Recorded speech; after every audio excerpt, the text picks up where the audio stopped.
Sociocultural evolution.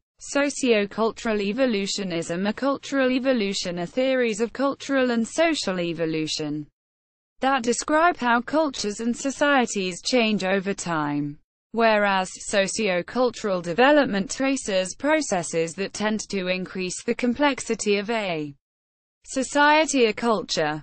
Sociocultural evolution also considers process that can lead to decreases in complexity, degeneration, or that can produce variation or proliferation without any seemingly significant changes in complexity. Cladogenesis. Sociocultural evolution is the process by which structural reorganization is effected through time, eventually producing a form or structure which is qualitatively different from the ancestral form. Most 19th century and some 20th century approaches to socioculture aimed to provide models for the evolution of humankind as a whole, arguing that different societies have reached different stages of social development. The most comprehensive attempt to develop a general theory of social evolution centering on the development of sociocultural systems. The work of Talcott Parsons, 1902 to 1979, operated on a scale which included a theory of world history. Another attempt, on a less systematic scale, originated with the world systems approach. More recent approaches focus on changes specific to individual societies and reject the idea that cultures differ primarily according to how far each one is on the linear scale of social progress. Most modern archaeologists and cultural anthropologists work within the frameworks of neo-evolutionism, sociobiology and modernization theory. Many different societies have existed in the course of human history, with estimates as high as over 1 million separate societies. However, as of 2013, only about 200 or so different societies survive. Introduction. Anthropologists and sociologists often assume that human beings have natural social tendencies and that particular human social behaviors have non-genetic causes and dynamics, i.e., they are learned in a social environment and through social interaction. Societies exist in complex social environments, i.e., with natural resources and constraints, and adapt themselves to these environments. It is thus inevitable that all societies change. Specific theories of social or cultural evolution often attempt to explain differences between coeval societies, by positing that different societies have reached different stages of development. Although such theories typically provide models for understanding the relationship between technologies, social structure, or the values of a society, they vary as to the extent to which they describe specific mechanisms of variation and change. Early sociocultural evolution theories, the theories of Auguste Comte, Herbert Spencer and Lewis Henry Morgan, developed simultaneously with, but independently of, Charles Darwin's works and were popular from the late 19th century to the end of World War I. These 19th-century unilineal evolution theories claimed that societies start out in a primitive state and gradually become more civilized over time, and equated the culture and technology of Western civilization with progress. Some forms of early sociocultural evolution theories, mainly unilineal ones, have led to much criticized theories like social Darwinism and scientific racism, used in the past to justify existing policies of colonialism and slavery and to justify new policies such as eugenics. Most 19th century and some 20th century approaches aim to provide models for the evolution of humankind as a single entity. However, most 20th century approaches, such as multilineal evolution, focused on changes specific to individual societies. Moreover, they rejected directional change, i.e., orthogenetic, teleological or progressive change. Most archaeologists work within the framework of multilineal evolution. Other contemporary approaches to social change include neo-evolutionism, sociobiology, dual inheritance theory, modernization theory and post-industrial theory. In his seminal 1976 book The Selfish Gene, Richard Dawkins wrote that, "There are some examples of cultural evolution in birds and monkeys. But it is our own species that really shows what cultural evolution can do." Stadial theory. Enlightenment and later thinkers often speculated that societies progressed through stages. In other words, they saw history as stadial, while expecting humankind to show increasing development. Theorists looked for what determined the course of human history. Georg Wilhelm Friedrich Hegel, 1772–1831, for example, saw social development as an inevitable process.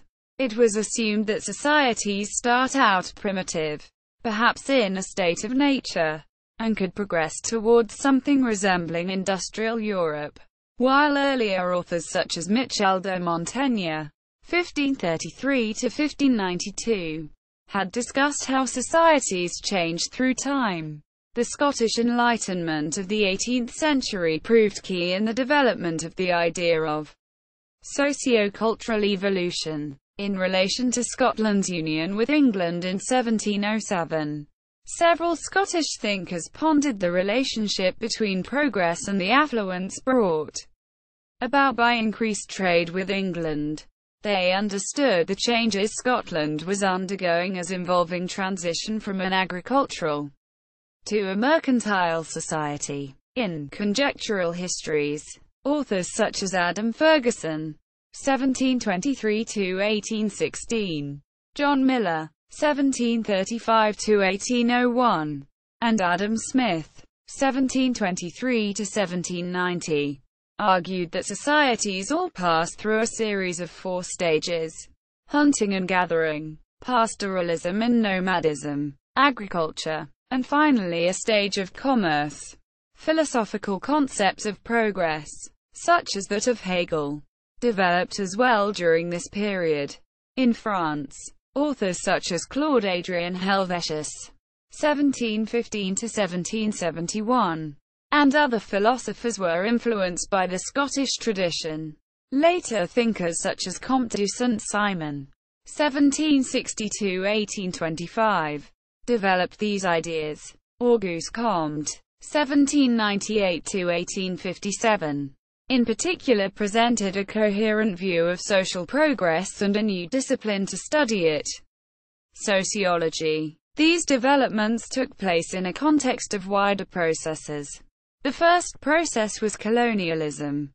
Although imperial powers settled most differences of opinion with their colonial subjects through force, increased awareness of non-Western peoples raised new questions for European scholars about the nature of society and of culture.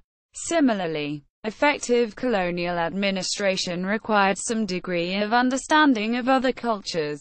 Emerging theories of sociocultural evolution allowed Europeans to organize their new knowledge in a way that reflected and justified their increasing political and economic domination of others. Such systems saw colonized people as less evolved, and colonizing people as more evolved. Modern civilization, understood as the Western civilization, appeared the result of steady progress from a state of barbarism, and such a notion was common to many thinkers of the Enlightenment, including Voltaire, 1694–1778. The second process was the Industrial Revolution and the rise of capitalism, which together allowed and promoted continual revolutions in the means of production.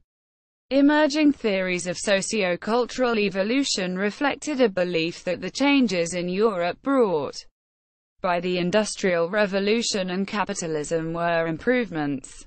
Industrialization, combined with the intense political change brought about by the French Revolution of 1789 and the U.S. Constitution, which paved the way for the dominance of democracy, forced European thinkers to reconsider some of their assumptions about how society was organized.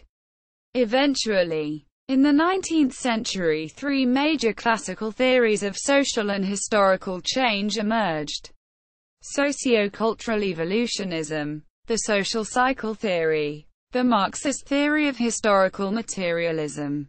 These theories had a common factor. They all agreed that the history of humanity is pursuing a certain fixed path, most likely that of social progress. Thus, each past event is not only chronologically, but causally tied to present and future events. The theories postulated that by recreating the sequence of those events, sociology could discover the laws of history.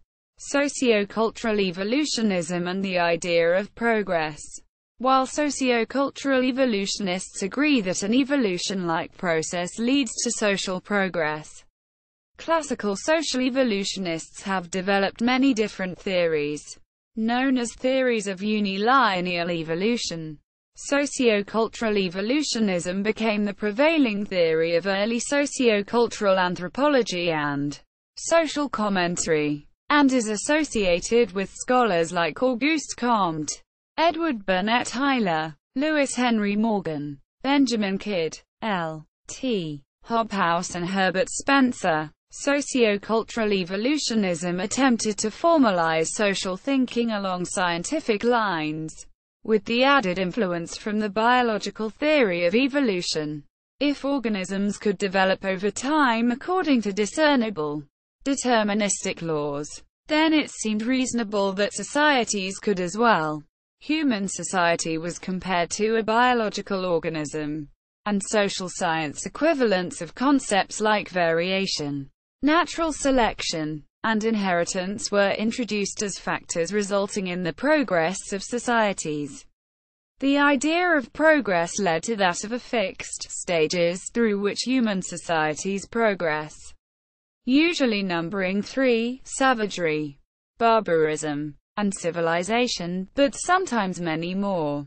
As early as the late 18th century, the Marquis de Condorcet, 1743–1794, listed 10 stages, or epochs, each advancing the rights of man and perfecting the human race.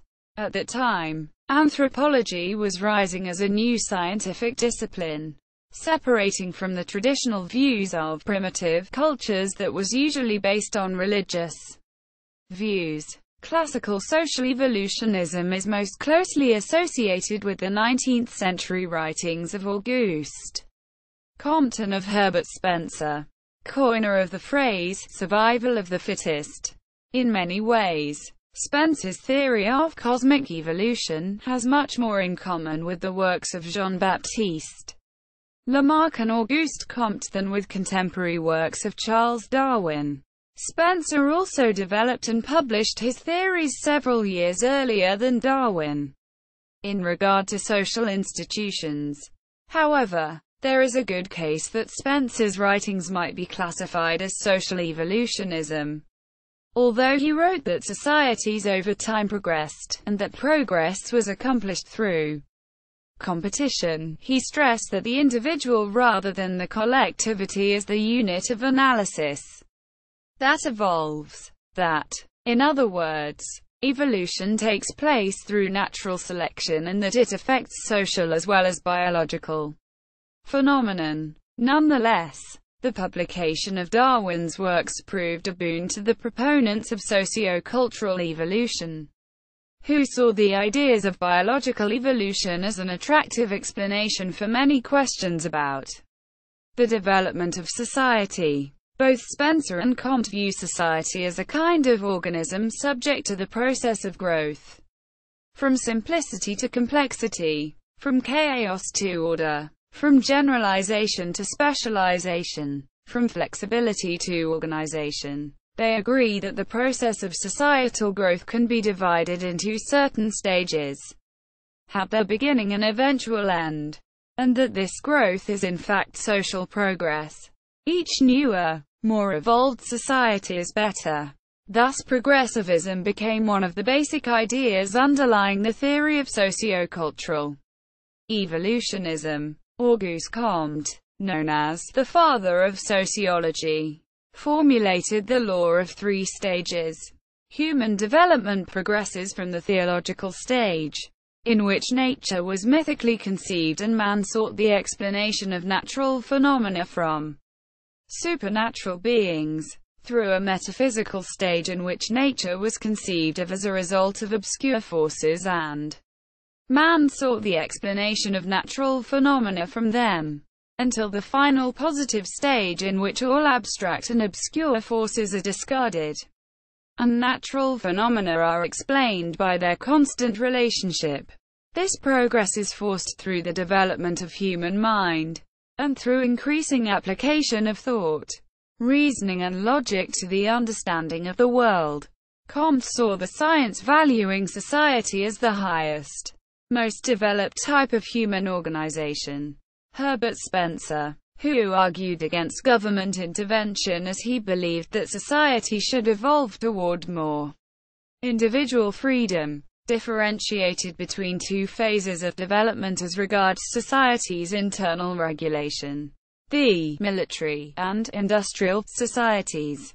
The earlier, and more primitive, military society has the goal of conquest and defense, is centralized, economically self-sufficient, collectivistic, puts the good of a group over the good of an individual, uses compulsion, force and repression, and rewards loyalty, obedience and discipline. The industrial society, in contrast, has a goal of production and trade, is decentralized, interconnected with other societies via economic relations, works through voluntary cooperation and individual self-restraint, treats the good of individual as of the highest value, regulates the social life via voluntary relations, and values initiative, independence and innovation. The transmission process from the military to industrial society is the outcome of steady evolutionary processes within the society.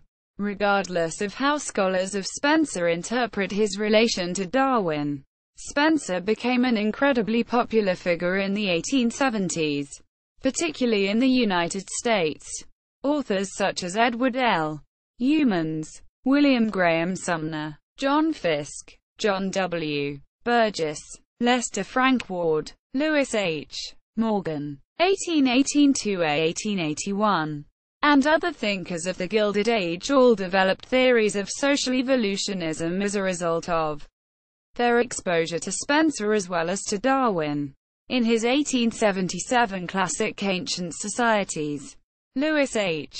Morgan, an anthropologist whose ideas have had much impact on sociology, differentiated between three eras: savagery, barbarism and civilization, which are divided by technological inventions, like fire, bow, pottery in the savage era, domestication of animals, agriculture, metalworking in the barbarian era, and alphabet and writing in the civilization era. Thus Morgan drew a link between social progress and technological progress. Morgan viewed technological progress as the force behind social progress, and held that any social change, in social institutions, organizations or ideologies, has its beginnings in technological change. Morgan's theories were popularized by Friedrich Engels, who based his famous work The Origin of the Family, Private Property and the State on them. For Engels and other Marxists, this theory was important, as it supported their conviction that materialistic factors, economic and technological, are decisive in shaping the fate of humanity. Edward Burnett Hyler, 1832–1917, a pioneer of anthropology, focused on the evolution of culture worldwide, noting that culture is an important part of every society and that it is also subject to a process of evolution. He believed that societies were at different stages of cultural development and that the purpose of anthropology was to reconstruct the evolution of culture. from primitive beginnings to the modern state. Anthropologists are E. B. Tyler in England and Lewis Henry Morgan in the United States worked with data from indigenous people, who, they claimed, represented earlier stages of cultural evolution that gave insight into the process and progression of evolution of culture. Morgan would later have a significant influence on Karl Marx and on Friedrich Engels, who developed a theory of sociocultural evolution in which the internal contradictions in society generated a series of escalating stages that ended in a socialist society. See Marxism. Tyler and Morgan elaborated the theory of unilinear evolution, specifying criteria for categorizing cultures according to their standing within a fixed system of growth of humanity as a whole and examining the modes and mechanisms of this growth. Theirs was often a concern with culture in general, not with individual cultures. Their analysis of cross-cultural data was based on three assumptions. Contemporary societies may be classified and ranked as more primitive or more civilized. There are a determinate number of stages between primitive and civilized, e.g., band, tribe, chiefdom, and state. All societies progress through these stages in the same sequence, but at different rates. Theorists usually measured progression, that is, the difference between one stage and the next, in terms of increasing social complexity, including class differentiation and a complex division of labor, or an increase in intellectual, theological, and aesthetic sophistication. These 19th-century ethnologists used these principles primarily to explain differences in religious beliefs and kinship terminologies among various societies. Lester Frank Ward, 1841–1913, sometimes referred to as the father of American sociology, rejected many of Spencer's theories regarding the evolution of societies. Ward, who was also a botanist and a paleontologist, believed that the law of evolution functioned much differently in human societies than it did in the plant and animal kingdoms, and theorized that the law of nature had been superseded by the law of the mind. He stressed that humans, driven by emotions, create goals for themselves and strive to realize them most effectively with the modern scientific method, whereas there is no such intelligence and awareness guiding the non-human world. Plants and animals adapt to nature. Man shapes nature. While Spencer believed that competition and survival of the fittest benefited human society and sociocultural evolution, Ward regarded competition as a destructive force, pointing out that all human institutions, traditions and laws were tools invented by the mind of man and that mind designed them, like all tools, to meet and checkmate the unrestrained competition of natural forces. Ward agreed with Spencer that authoritarian governments repress the talents of the individual, but he believed that modern democratic societies, which minimized the role of religion and maximized that of science, could effectively support the individual in his or her attempt to fully utilize their talents and achieve happiness. He believed that the evolutionary processes have four stages. First comes cosmogenesis, creation and evolution of the world. Then, when life arises, there is biogenesis. Development of humanity leads to anthropogenesis, which is influenced by the human mind.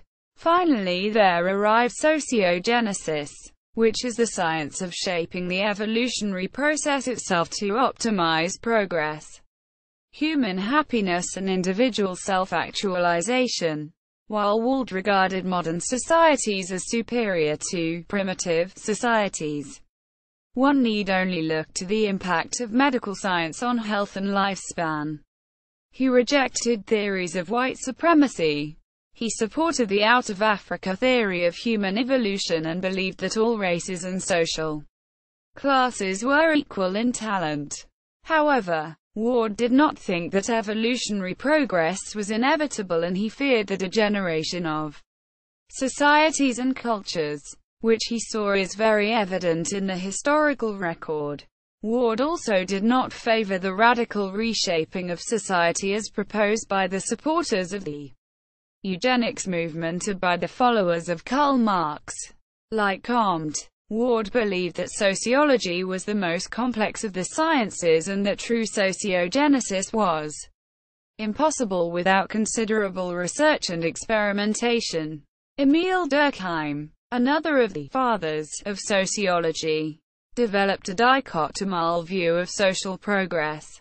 His key concept was social solidarity, as he defined social evolution in terms of progressing from mechanical solidarity to organic solidarity. In mechanical solidarity, people are self-sufficient. There is little integration, and thus there is the need for the use of force and repression to keep society together. In organic solidarity, people are much more integrated and interdependent, and specialization and cooperation are extensive.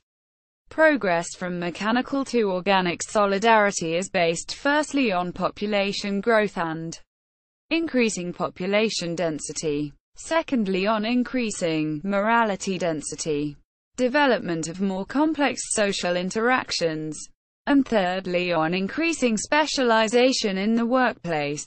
To Durkheim, the most important factor in social progress is the division of labor. This was later used in the mid-1900s by the economist Esteban Rupp, 1910 to 1999, to attempt to discount some aspects of Malthusian theory. Ferdinand Tönnies, 1855 to 1936, describes evolution as the development from informal society, where people have many liberties and there are few laws and obligations, to modern, formal rational society, dominated by traditions and laws, where people are restricted from acting as they wish. He also notes that there is a tendency to standardization and unification, when all smaller societies are absorbed into a single, large, modern society. Thus, Tönnies can be said to describe part of the process known today as globalization. Tönnies was also one of the first sociologists to claim that the evolution of society is not necessarily going in the right direction, that social progress is not perfect, and it can even be called a regression, as the newer, more evolved societies are obtained only after paying a high cost, resulting in decreasing satisfaction of the individuals making up that society. Tönnies' work became the foundation of neo-evolutionism. Although Max Weber is not usually counted as a sociocultural evolutionist, his theory of tripartite classification of authority can be viewed as an evolutionary theory as well. Weber distinguishes three ideal types of political leadership: domination and authority, charismatic domination, traditional domination, patriarchs, patrimonialism, feudalism, legal, rational domination, modern law and state, bureaucracy. Weber also notes that legal domination is the most advanced, and that societies evolved from having mostly traditional and charismatic authorities to mostly rational and legal ones. Critique and impact on modern theories. The early 20th century inaugurated a period of systematic critical examination and rejection of the sweeping generalizations of the unilineal theories of sociocultural evolution. Cultural anthropologists such as Franz Boas, 1858 to 1942, along with his students, including Ruth Benedict and Margaret Mead, are regarded as the leaders of anthropology's rejection of classical social evolutionism. They used sophisticated ethnography and more rigorous empirical methods to argue that Spencer, Tyler, and Morgan's theories were speculative and systematically misrepresented ethnographic data. Theories regarding stages of evolution were especially criticized as illusions. Additionally, They rejected the distinction between primitive and civilized, or modern, pointing out that so-called primitive contemporary societies have just as much history and were just as evolved as so-called civilized societies. They therefore argued that any attempt to use this theory to reconstruct the histories of non-literate, i.e., leaving no historical documents, peoples as entirely speculative and unscientific. They observed that the postulated progression, which typically ended with a stage of civilization identical to that of modern Europe, is ethnocentric. They also pointed out that the theory assumes that societies are clearly bounded and distinct, when in fact cultural traits and forms often cross social boundaries and diffuse among many different societies, and are thus an important mechanism of change. Boas in his culture history approach focused on anthropological fieldwork in an attempt to identify factual processes instead of what he criticized as speculative stages of growth. His approach greatly influenced American anthropology in the first half of the 20th century, and marked a retreat from high-level generalization and from systems building. Later critics observed that the assumption of firmly bounded societies was proposed precisely at the time when European powers were colonizing non-Western societies, and was thus self-serving. Many anthropologists and social theorists now consider unilineal cultural and social evolution a Western myth seldom based on solid empirical grounds.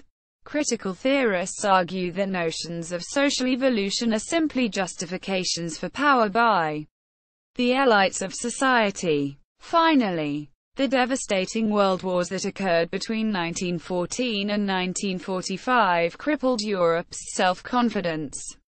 After millions of deaths, genocide, and the destruction of Europe's industrial infrastructure, the idea of progress seemed dubious at best.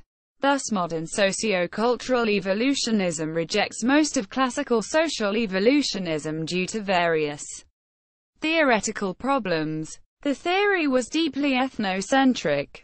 It makes heavy value judgments about different societies, with Western civilization seen as the most valuable. It assumed all cultures follow the same path of progression and have the same goals. It equated civilization with material culture, technology, cities, etc. Because social evolution was posited as a scientific theory, it was often used to support unjust and often racist social practices, particularly colonialism, slavery, and the unequal economic conditions present within industrialized Europe. Social Darwinism is especially criticized, as it purportedly led to some philosophies used by the Nazis. Max Weber, Disenchantment, and Critical Theory. Weber's major works in economic sociology and the sociology of religion dealt with the rationalization, secularization, and so-called disenchantment, which he associated with the rise of capitalism and modernity. In sociology, rationalization is the process whereby an increasing number of social actions become based on considerations of teleological efficiency or calculation rather than on motivations derived from morality, emotion, custom, or tradition, rather than referring to what is genuinely rational or logical. Rationalization refers to a relentless quest for goals that might actually function to the detriment of a society. Rationalization is an ambivalent aspect of modernity, manifested especially in Western society, as a behavior of the capitalist market, of rational administration in the state and bureaucracy, of the extension of modern science, and of the expansion of modern technology.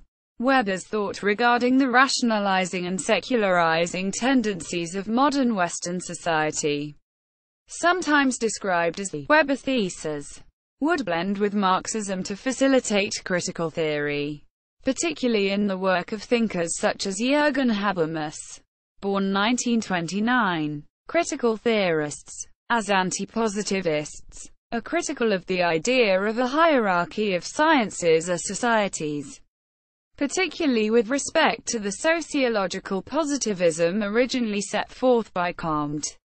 Jürgen Habermas has critiqued the concept of pure instrumental rationality as meaning that scientific thinking becomes something akin to ideology itself.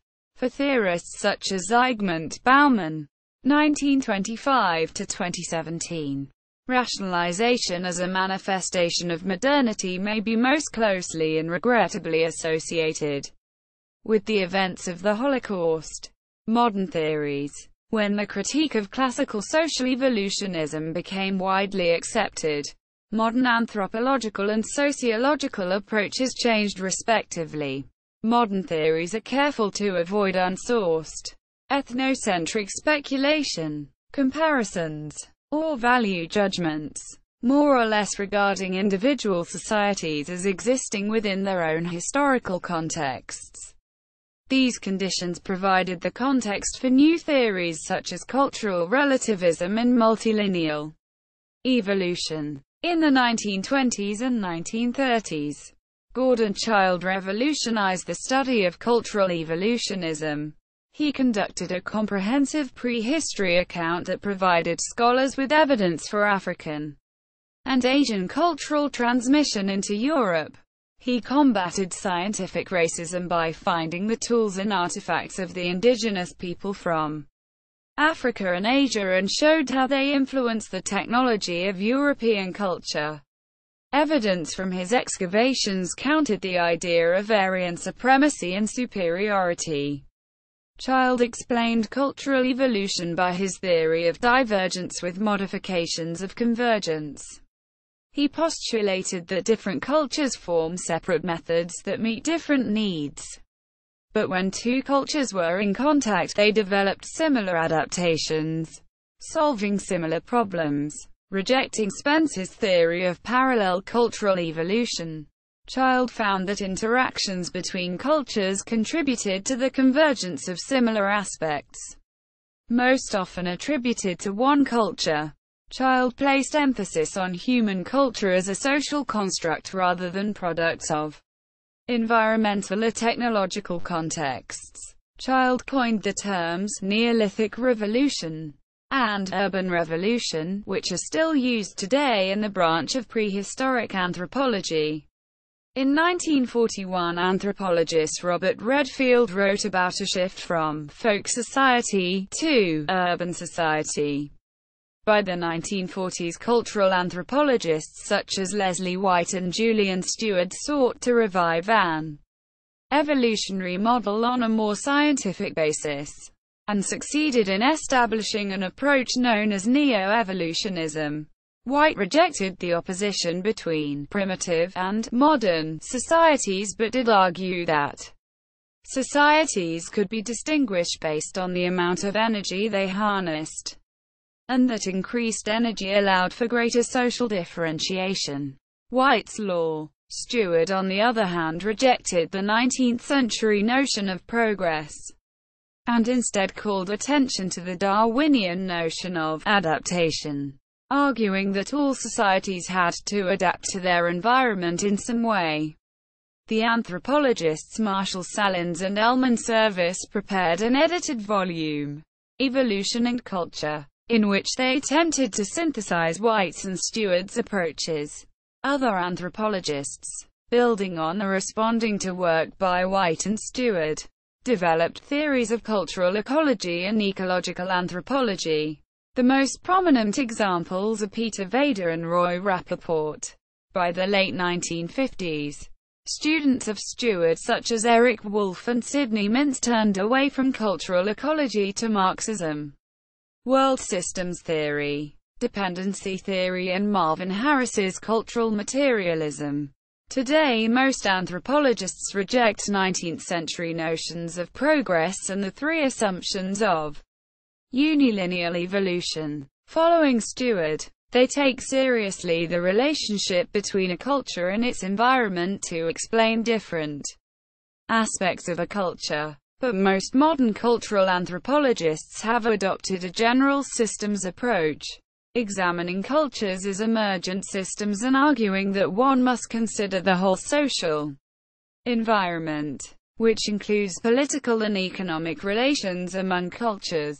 As a result of simplistic notions of progressive evolution, more modern, complex cultural evolution theories, such as dual inheritance theory, discussed below, received little attention in the social sciences, having given way in some cases to a series of more humanist approaches. Some reject the entirety of evolutionary thinking and look instead at historical contingencies, contacts with other cultures, and the operation of cultural symbol systems. In the area of development studies, authors such as Amartya Sen have developed an understanding of development and human flourishing that also question more simplistic notions of progress, while retaining much of their original inspiration. Neo-evolutionism. Neo-evolutionism was the first in a series of modern multilineal evolution theories. It emerged in the 1930s and extensively developed in the period following the Second World War and was incorporated into both anthropology and sociology in the 1960s. It bases its theories on empirical evidence from areas of archaeology, paleontology, and historiography and tries to eliminate any references to systems of values, be it moral or cultural, instead trying to remain objective and simply descriptive. While 19th-century evolutionism explained how culture develops by giving general principles of its evolutionary process, it was dismissed by the historical particularists as unscientific in the early 20th century. It was the neo-evolutionary thinkers who brought back evolutionary thought and developed it to be acceptable to contemporary anthropology. Neo-evolutionism discards many ideas of classical social evolutionism, namely that of social progress, so dominant in previous sociology evolution-related theories. Then neo-evolutionism discards the determinism argument and introduces probability, arguing that accidents and free will greatly affect the process of social evolution. It also supports counterfactual history, asking, what if, and considering different possible paths that social evolution may take or might have taken, and thus allows for the fact that various cultures may develop in different ways, some skipping entire stages, others have passed through. Neo-evolutionism stresses the importance of empirical evidence, while 19th-century evolutionism used value judgments and assumptions for interpreting data. Neo-evolutionism relies on measurable information for analyzing the process of sociocultural evolution. Leslie White, author of The Evolution of Culture, The Development of Civilization to the Fall of Rome, 1959, attempted to create a theory explaining the entire history of humanity. The most important factor in his theory is technology. Social systems are determined by technological systems, wrote White in his book. Echoing the earlier theory of Lewis Henry Morgan, he proposes a society's energy consumption as a measure of its advancement. He differentiates between 5 stages of human development. In the first, people use the energy of their own muscles. In the second, they use the energy of domesticated animals. In the third, they use the energy of plants. So White refers to agricultural revolution here. In the fourth, they learn to use the energy of natural resources, coal, oil, gas. In the fifth, they harness nuclear energy. White introduced a formula, P equals E asterisk T, where E is a measure of energy consumed, and T is the measure of efficiency of technical factors utilizing the energy.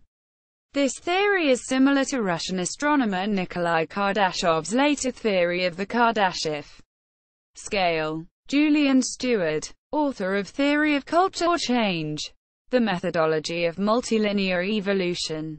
1955. Reprinted 1979. Created the theory of multilinear evolution, which examined the way in which societies adapted to their environment. This approach was more nuanced than White's theory of unilinear evolution.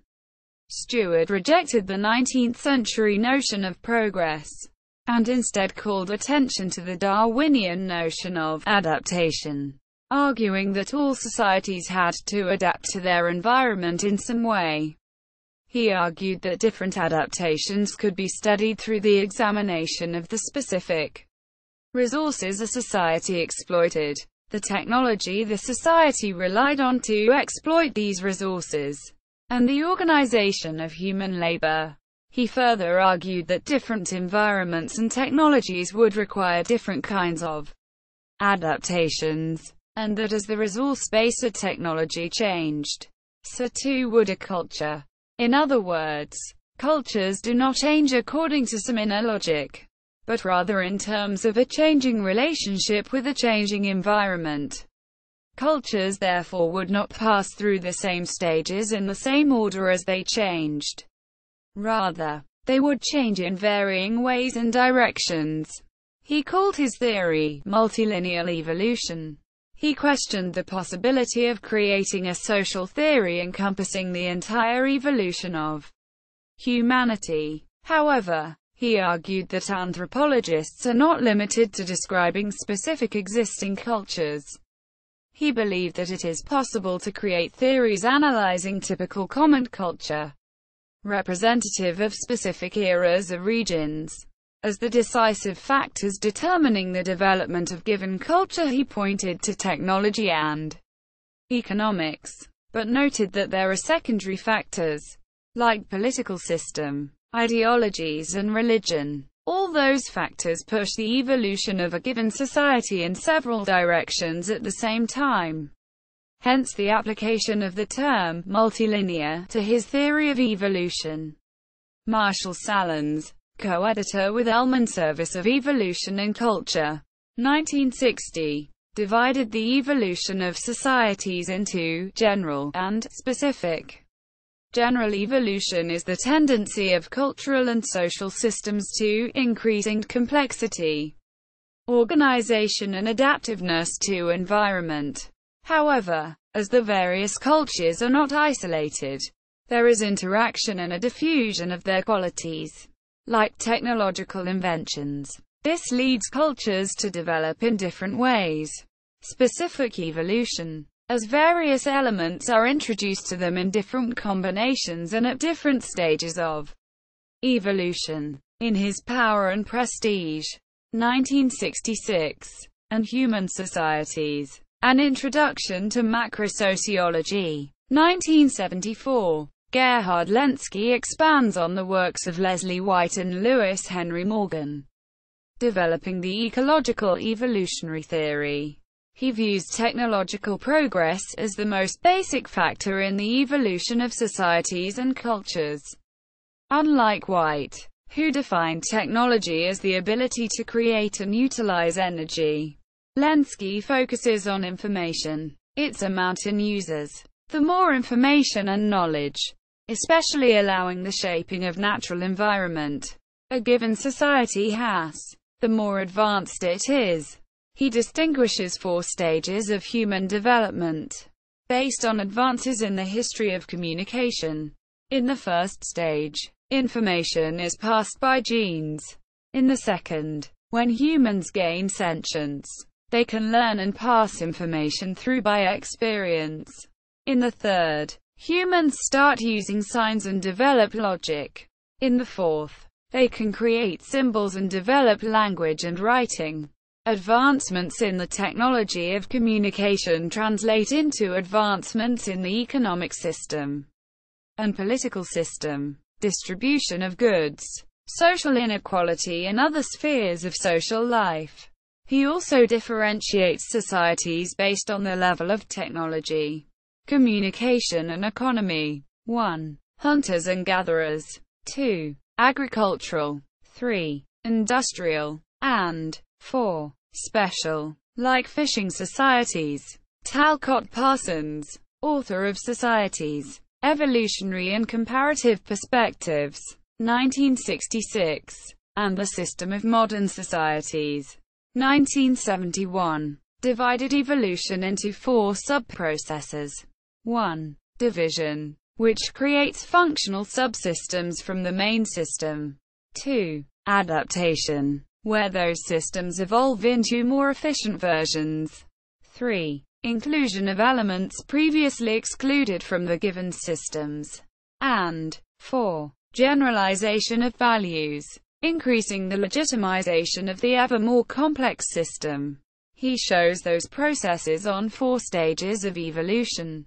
I. Primitive of foraging. 2. Archaic agricultural. 3. Classical or historic, in his terminology, using formalized and universalizing theories about reality, and IV. Modern empirical cultures.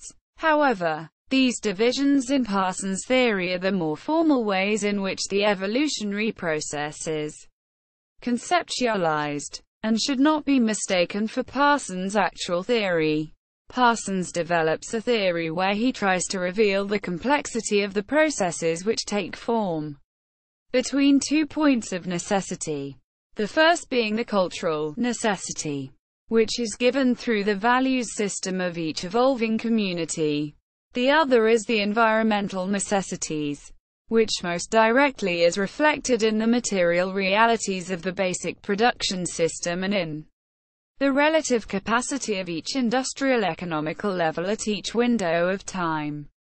Generally, Parsons highlights that the dynamics and directions of these processes is shaped by the cultural imperative embodied in the cultural heritage, and more secondarily, an outcome of sheer economic conditions. Michel Foucault's recent, and very much misunderstood, concepts such as biopower, biopolitics and power knowledge has been cited as breaking free from the traditional conception of man as cultural animal. Foucault regards both the terms cultural animal and human nature as misleading abstractions, leading to a non-critical exemption of man, and anything can be justified when regarding social processes and natural phenomena. Social phenomena. Foucault claims these complex processes are interrelated and difficult to study for a reason. For Foucault, the many modern concepts and practices that attempt to uncover the truth about human beings, either psychologically, sexually, religion or spiritually, actually create the very types of people they purport to discover, requiring trained specialists and knowledge codes and know-how. Rigorous pursuit is put off or delayed, which makes any kind of study not only a taboo subject, but deliberately ignored. He cites the concept of truth within many human cultures and the ever-flowing dynamics between truth, power, and knowledge as a resultant complex dynamics. Foucault uses the term regimes of truth, and how they flow with ease like water, which make the concept of truth impervious to any further rational investigation. Some of the West's most powerful social institutions are powerful for a reason, not because they exhibit powerful structures which inhibit investigation or it is illegal to investigate their historical foundation. It is the very notion of legitimacy Foucault cites as examples of truth, which function as a foundationalism claims to historical accuracy. Foucault argues, systems such as medicine, prisons, and religion, as well as groundbreaking works on more abstract theoretical issues of power, are suspended or buried into oblivion. He cites as further examples the scientific study of population biology and population genetics, as both examples of this kind of biopower over the vast majority of the human population, giving the new-founded political population their politics or polity. With the advent of biology and genetics teamed together as new scientific innovations, notions of study of knowledge regarding truth belong to the realm of experts who will never divulge their secrets openly. While the bulk of the population do not know their own biology or genetics, this is done for them by the experts. This functions as a truth ignorance mechanism, where the subjugated knowledges, as those that have been both written out of history and submerged in it in a masked form, produces what we now know as truth. He calls them knowledges from below, and a historical knowledge of struggles. Genealogy, Foucault suggests, is a way of getting at these knowledges and struggles. They are about the insurrection of knowledges. According to Foucault, with the dimension of milieu, derived from Newtonian mechanics.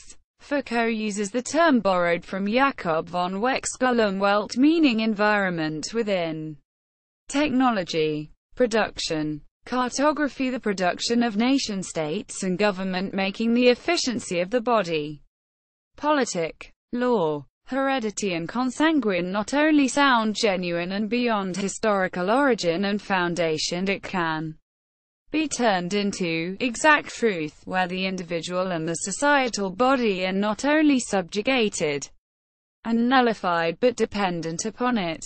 Foucault is not denying that genetic or biological study is inaccurate or is simply not telling the truth. What he means is that notions of this newly discovered sciences were extended to include the vast majority, or whole populations, of populations as an exercising regimes change meaning from the Middle Ages and canon law period. The geocentric model, later superseded by the heliocentrism position of the law of right, exclusive right, or its correct legal term sui generis, was the divine right of kings and absolute monarchy. However, Foucault notices that this pharaonic version of political power was transversed, and it was with 18th-century emergence of capitalism and liberal democracy that these terms began to be democratized. The modern pharaonic version, represented by the president, the monarch, the pope and the prime minister, all became propagandized versions of symbol agents, all aimed at towards a newly discovered phenomenon, the population, as symbolic symbol agents of power, making the mass population having to sacrifice itself all in the name of the newly formed voting franchise we now call democracy. However, this was all turned on its head when the medieval rulers were thrown out and replaced by a more exact apparatus called the state. When the human sciences suddenly discovered the set of mechanisms through which the basic biological features of the human species became an object of a political strategy, and took on board the fundamental facts that humans were now a biological species. Quote, Sociobiology. Sociobiology departs perhaps the furthest from classical social evolutionism. It was introduced by Edward Wilson in his 1975 book Sociobiology, the New Synthesis, and followed his adaptation of evolutionary theory to the field of social sciences. Wilson pioneered the attempt to explain the evolutionary mechanics behind social behaviors such as altruism, aggression, and nurturance. In doing so, Wilson sparked one of the greatest scientific controversies of the 20th century, the current theory of evolution. The modern evolutionary synthesis, or neo-Darwinism, explains that evolution of species occurs through a combination of Darwin's mechanism of natural selection and Gregor Mendel's theory of genetics as the basis for biological inheritance and mathematical population genetics. Essentially, the modern synthesis introduced the connection between two important discoveries: the units of evolution, genes, with the main mechanism of evolution, selection, due to its close reliance on biology.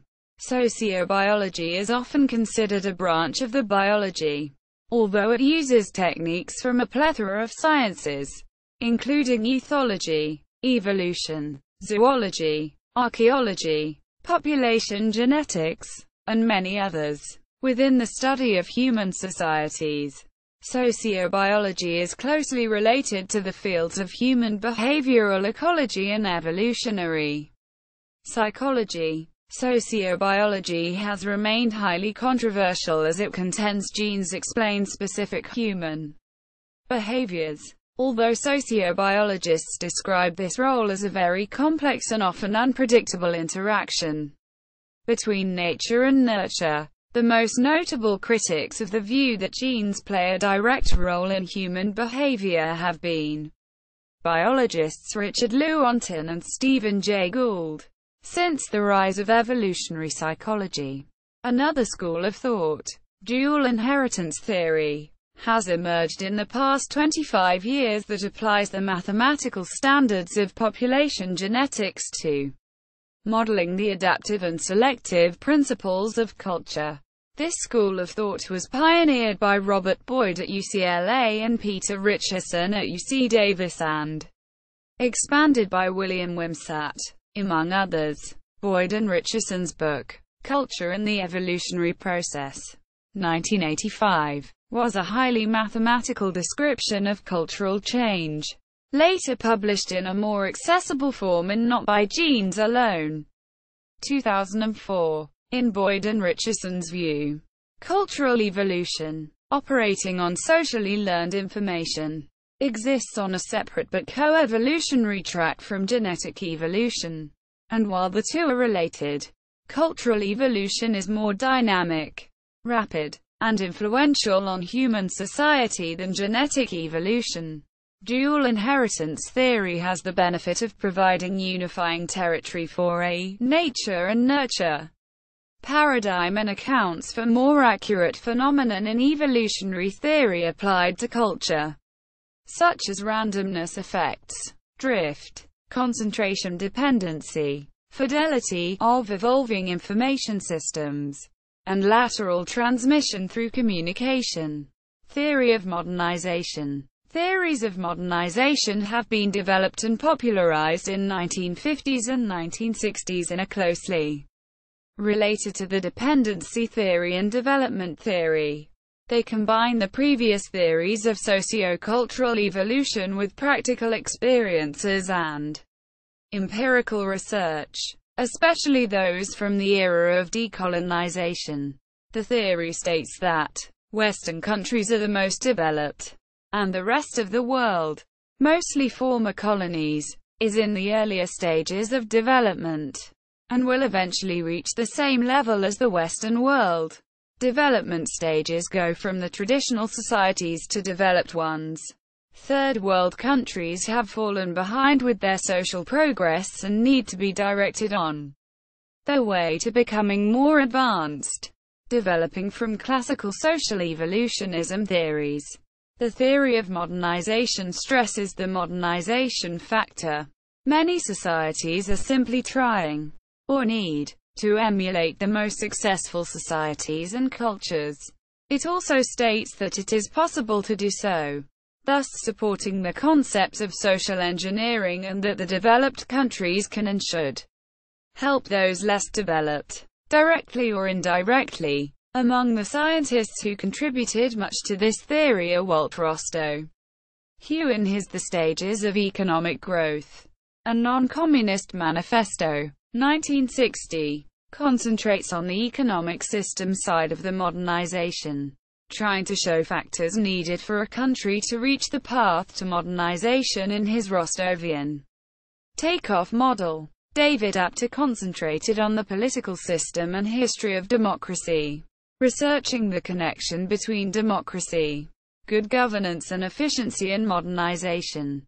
David McClelland, The Achieving Society, 1967, approached this subject from the psychological perspective, with his motivations theory, arguing that modernization cannot happen until given society values innovation, success and free enterprise. Alex Inkerles, Becoming Modern, 1974, similarly creates a model of modern personality, which needs to be independent, active, interested in public policies and cultural matters, open to new experiences, rational and able to create long-term plans for the future. Some works of Jürgen Habermas are also connected with this subfield. The theory of modernization has been subject to some criticism similar to that levied against classical social evolutionism, especially for being too ethnocentric, one-sided and focused on the Western world and its culture. Prediction for a stable cultural and social future. Cultural evolution follows punctuated equilibrium which Gould and Eldredge developed for biological evolution. Bloomfield has written that human societies follow punctuated equilibrium, which would mean first a stable society, and then a transition resulting in a subsequent stable society with greater complexity. This model would claim mankind has had a stable animal society, a transmission to a stable tribal society, another transition to a stable peasant society, and is currently in a transitional industrial society. The status of a human society rests on the productivity of food production. Devey reported on the growth of the number of humans.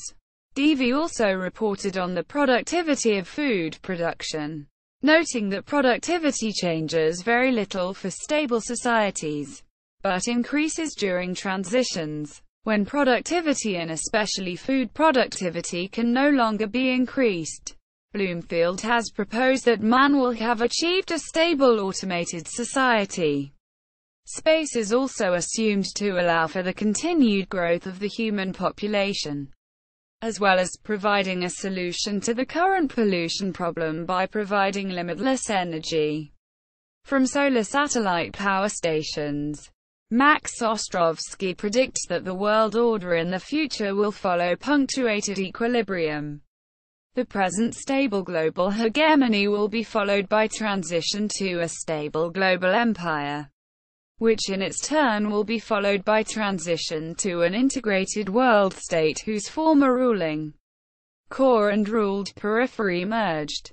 Afterwards, the world will continue to exist politically unified, with the stable world unity interrupted by very short and rare puncts of transition. Contemporary perspectives.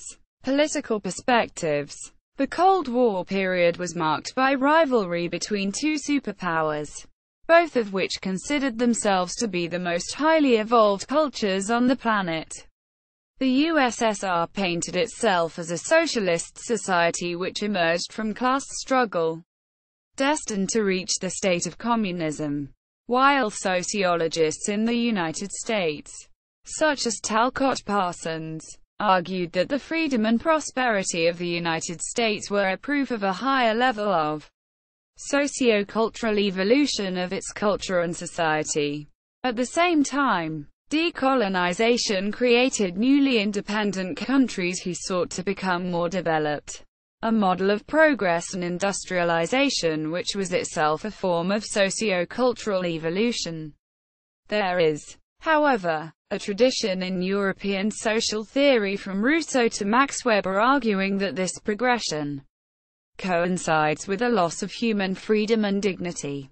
At the height of the Cold War, this tradition merged with an interest in ecology to influence an activist culture in the 1960s. This movement produced a variety of political and philosophical programs which emphasized the importance of bringing society and the environment into harmony. Technological perspectives. Many argue that the next stage of sociocultural evolution consists of a merger with technology, especially information processing technology. Several cumulative major transitions of evolution have transformed life through key innovations in information storage and replication, including RNA, DNA, multicellularity, and also language and culture as interhuman information processing systems. In this sense, it can be argued that the carbon-based biosphere has generated a cognitive system, humans, capable of creating technology that will result in a comparable evolutionary transition. Digital information has reached a similar magnitude to information in the biosphere. It increases exponentially, exhibits high-fidelity replication, evolves through differential fitness, is expressed through artificial intelligence, AI, and has facility for virtually limitless recombination. Like previous evolutionary transitions, the potential symbiosis between biological and digital information will reach a critical point, where these codes could compete via natural selection. Alternatively, this fusion could create a high-level superorganism employing a low-conflict division of labor in performing informational tasks. Humans already embrace fusions of biology and technology. We spend most of our waking time communicating through digitally mediated channels. Most transactions on the stock market are executed by automated trading algorithms, and our electric grids are in the hands of artificial intelligence. With 1 in 3 marriages in America beginning online, digital algorithms are also taking a role in human pair bonding and reproduction. Anthropological perspectives.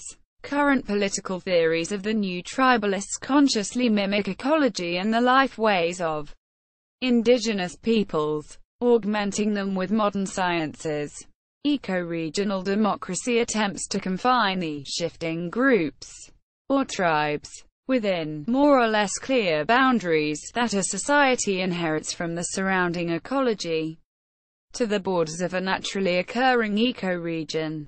Progress can proceed by competition between, but not within tribes, and it is limited by ecological borders or by natural capitalism incentives which attempt to mimic the pressure of natural selection on a human society by forcing it to adapt consciously to scarce energy and materials. Gaians argue that societies evolve deterministically to play a role in the ecology of their biosphere, or else die off as failures due to competition from more efficient societies exploiting nature's leverage. Thus, some have appealed to theories of sociocultural evolution to assert that optimizing the ecology and the social harmony of closely knit groups is more desirable and necessary than the progression to civilization. A 2002 poll of experts on Neo-Arctic and Neotropic indigenous peoples, reported in Harper's Magazine, citation needed, revealed that all of them would have preferred to be a typical New World person in the year 1491, prior to any European contact, rather than a typical European of that time. This approach has been criticized by pointing out that there are a number of historical examples of indigenous peoples doing severe environmental damage, such as the deforestation of Easter Island and the extinction of mammoths in North America, and that proponents of the goal have been trapped by the European stereotype of the noble savage.